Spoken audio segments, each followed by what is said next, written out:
আজকে কিন্তু কলকাতার বা আমাদের পশ্চিমবাংলার বুকে সর্বোচ্চ শীতলতম দিন বলে ঘোষণা করা হয়েছে।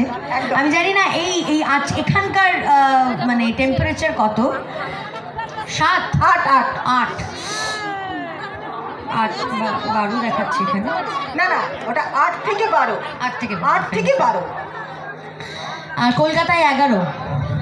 ও বাপরে বাপ, আমি 5-6টা জামা কাপড় পরে এসেছি, তাও ঠান্ডা লাগছে। জোকস অ্যাপার্ট, কেমন আছো সবাই? ভালো? ঠান্ডায় ভালো? ভালো, গুড গুড গুড। আচ্ছা, একটুখানি গান হবে? একদম হবে, আমরা শুনবো বলেই তো একদম নিশ্চয়ই নিশ্চয়ই। খুব বেশি সময় নেব না।